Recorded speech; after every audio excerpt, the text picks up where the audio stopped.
Hello বন্ধুরা, কেমন আছেন আপনারা? আশা করি খুব ভালো আছেন। আজ আরও একটি নতুন ভিডিওতে ওয়েলকাম। কেউ স্কিপ না করে সম্পূর্ণ ভিডিওটি দেখবার অনুরোধ রইল। আজ আমরা চলে এসেছি কালনাতে। কালনা এটি পশ্চিমবঙ্গের পূর্ব বর্ধমানের একটি পৌর অঞ্চল তথা জেলার কালনা মহকুমা সদর। ভাগীরথীর পশ্চিম তীরে অবস্থিত এই শহরটি অম্বিকা কালনা নামে পরিচিত। পঞ্চদশ-ষোড়শ শতকে এই স্থানটি উল্লিখিত হয়েছে আম্বুয়া বা অম্বুয়া মুলুক নামে। স্থানীয় দেবী অম্বিকার নামানুসারে এই শহরের নামকরণ। জেলা সদর বর্ধমান শহর থেকে প্রায় 60 কিলোমিটার দূরে অবস্থিত কালনায় একাধিক দর্শনীয় স্থান রয়েছে।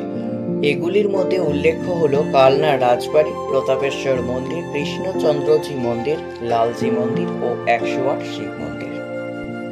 ঐশ্বর্যপূর্ণ পোড়ামাটির মন্দির দ্বারা সমৃদ্ধ অম্বিকা কালনাকে আসলে পোড়ামাটির মন্দিরের শহর সমৃদ্ধ বলা হয়। যারা প্রথমবার এই চ্যানেলে ভিজিট করছেন, ভিডিওটা ভালো লাগলে চ্যানেলকে সাবস্ক্রাইব করতে ভুলবেন না কিন্তু। 1809 সালে মহারাজ তেজচন্দ্র বাহাদুর এই স্টক নির্মিত আটচালা মন্দিরগুলি নির্মাণ করেন, যেগুলি শুভ সংখ্যক এবং 2টি বৃত্তাকার সারিতে বিন্যস্ত। বাইরের বৃত্তে 74টি মন্দির। এই বৃত্তের পরিধি 710 ফুট এবং ভিতরের বৃত্তে 34টি। এই বৃত্তের পরিধি 336 ফুট। মন্দিরগুলি জপমালার প্রতীক হিসাবে সম্ভবত উপস্থাপিত হয়েছে। বৃত্তদ্বয়টির কেন্দ্রস্থলে আছে বড় একটি ইদারা। এটিকে জলশূন্য নিরাকার ব্রহ্মস্বরূপ পরম শিবের প্রতীক মানা হয়। পুরো মন্দির প্রাঙ্গণটি সুন্দর ফুলের বাগানে সুসজ্জিত। এখানের মন্দিরের আরেকটি বৈশিষ্ট্য হল বাইরের বৃত্তের পরিধিতে একটি মন্দিরে সাদা শিবলিঙ্গ ও পাশেরটিতে কালো শিবলিঙ্গ, এভাবে বৃত্তটি পরিপূর্ণ। আর ভিতরের বৃত্তের সব শিবলিঙ্গই সাদা রূপে পরিপূর্ণ। কালনার 108 শিব মন্দির এবং কালনা রাজবাড়িটি খোলা থাকে প্রায় প্রতিদিনই।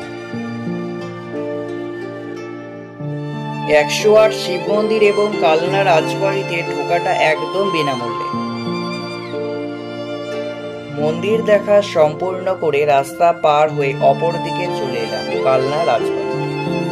বর্ধমানের মহারাজার পৃষ্ঠপোষকতায় প্রায় 100 বছর ধরে তিলে তিলে গড়ে উঠেছে এই সমৃদ্ধশালী রাজবাড়ি চত্বর।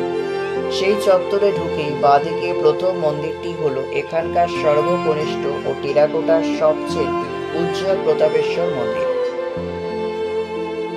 1849 সালে রাজা প্রতাপচাঁদের স্ত্রী প্যারি কুমারী দেবী এই মন্দির তৈরি করেছিলেন, যা ওড়িশির দেউল স্থাপত্যে তৈরি।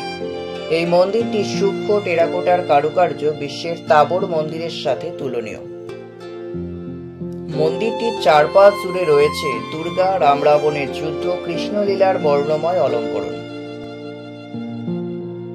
উচ্চ ভিত্তির উপর স্থাপিত এক খিলান প্রবেশপথ ও ঈষৎ বক্রশিখর সমন্বিত এই মন্দির 19বিংশ শতকের রেগদেউলের উৎকৃষ্ট উদাহরণ বহন করছে।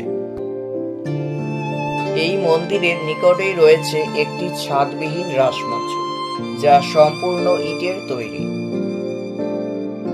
সমকেন্দ্রিক দুটি অংশের বাইরেরটি 24 ও ভিতরেরটি 8টি খিলানযুক্ত প্রবেশপথে সম্মিলিত। রাস উৎসবে তৎকালীন সময়ে মানুষের সমাগমে গমাগম করত এই রাসমঞ্চ। আর এই রাসমঞ্চর সামনেই বিখ্যাত 25 চূড়ার প্রায় 300 বছর পুরনো এই মন্দির, যার নাম লালজি মন্দির। এটি কালনার সবচেয়ে প্রাচীন মন্দির বলে পরিচিত। মহারাজ জগৎরামের স্ত্রী ব্রজকিশোরী দেবী এই মন্দির নির্মাণ করেন। এই মন্দিরের অন্দরে দেখা যায় রাধাকৃষ্ণের বিগ্রহ। 25টি মিনার বিশিষ্ট এই মন্দিরের বিভিন্ন জায়গায় আছে নিখুঁত পোড়ামাটির কাজ ও নকশা। আর এই মন্দিরের সামনেই আছে 4 চালা বিশিষ্ট মণ্ডপ।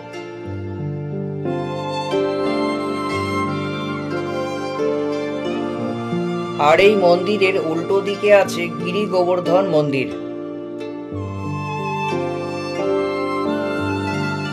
রাজবাড়ির মন্দির প্রাঙ্গণে সবশেষে দেখলাম গুরুত্বপূর্ণ কৃষ্ণচন্দ্র মন্দির। 1751 থেকে 1755 এর মধ্যে নির্মিত এই 25 মিনার বিশিষ্ট মন্দিরটি তার সুন্দর টেরাকোটার নকশার জন্য সবার নজর কাড়ে। টেরাকোটার নকশার মাধ্যমে বিভিন্ন পৌরাণিক কাহিনী তুলে ধরা হয়েছে। আমাদের ঘোরা শেষ, এবার বলি আসবেন কি করে এত সুন্দর জায়গাটিতে। এখানে আসতে হলে আপনাদের হাওড়া থেকে কাটোয়াগামী ট্রেনে উঠে অম্বিকা কালনা স্টেশনে নামতে হবে।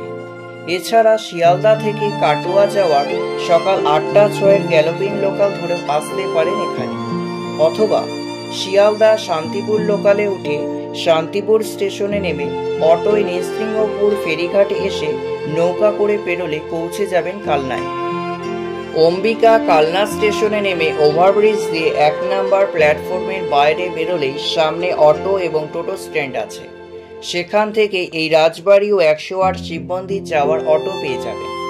আর যদি কেউ সড়ক পথে আসতে চান তাহলে কলকাতা থেকে যশোর রোড ধরে বিরাটি কল্যাণী এক্সপ্রেস হয়ে ধরে বাঁশবেড়িয়া মোড় হয়ে আসতে পারেন এখানে। সময় লাগে মোটামুটি 2.5 থেকে 3 ঘন্টা।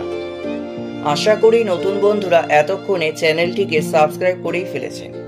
কেমন লাগলো ভিডিওটা লাইক করো এবং কমেন্ট করো এবং শেয়ার করো সকলের সাথে। দেখা হচ্ছে পরবর্তী ভিডিওতে। তাহলে আজকের মতো টাটা।